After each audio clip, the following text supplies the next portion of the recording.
In the winter of 1991, a U.S.-led military coalition dismantled the world's fourth-largest army in a ground campaign lasting a mere 100 hours.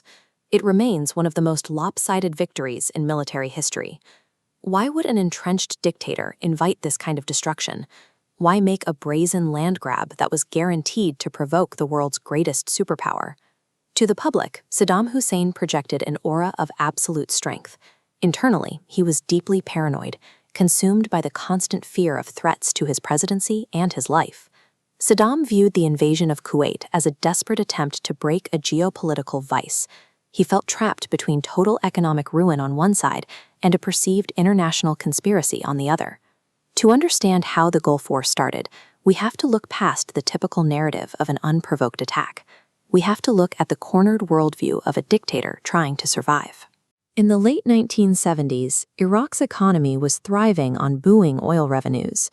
Then, in 1979, the Islamic Revolution swept through Iran. Suddenly, Saddam faced the threat of religious extremism being exported right across his borders. He sensed an opportunity to strike a weakened Iran and settle old border disputes. He expected a quick victory. Instead, his preemptive invasion bogged down into an 8-year meat grinder that cost 500,000 lives.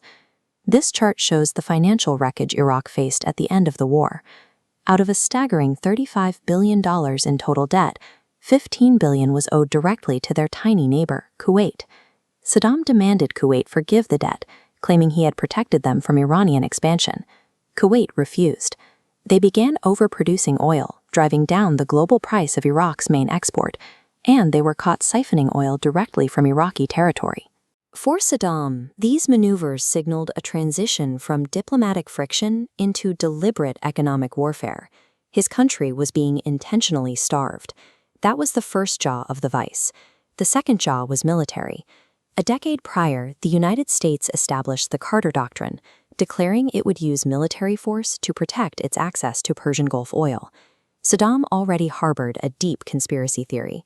He firmly believed the United States and Israel were secretly colluding to weaken Arab states and ultimately destroy Iraq. In 1986, the Iran-Contra scandal broke. The United States and Israel were caught secretly selling weapons to Iran. For Saddam, this was the evidence that proved his suspicions were correct. 3 years later, the Berlin Wall fell. With the Soviet Union collapsing, the global counterbalance to American power vanished. Saddam felt completely exposed to unchecked Western dominance. By late 1989, Iraqi intelligence reported an imminent Israeli airstrike. At the same time, the lead engineer for Iraq's supergun project was found shot dead in Brussels. The geopolitical landscape perfectly mirrored his worst fears. Saddam was convinced a coordinated Western military strike was inevitable. By the summer of 1990, the vice was tight. Iraq was being squeezed by Kuwaiti financial assaults on one side and a perceived American-Israeli attack on the other. His inner circle saw a stark binary choice. As his deputy later described it, they had to either take the initiative and strike or gradually get eaten up. The military initially planned to seize a few disputed border islands. At the last minute, Saddam escalated. He decided to annex the entirety of Kuwait to maximize his bargaining leverage. On August 2, 1990, a force of 100,000 Iraqi troops and 2,000 tanks poured over the border. The invasion was the violent lashing out of a dictator who believed he was striking first to avoid being destroyed from within. Saddam invaded under two major assumptions. The U.S. wouldn't intervene over a local dispute, and Arab neighbors would never allow American troops on their soil. Both were completely wrong.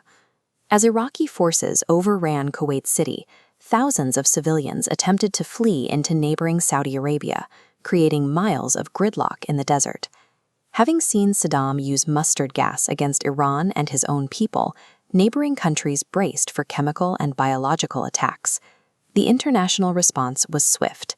The UN imposed sanctions, and a military coalition of Western and Arab forces mobilized against him. Saddam was paralyzed. Withdrawing without any concessions would make him look weak at home.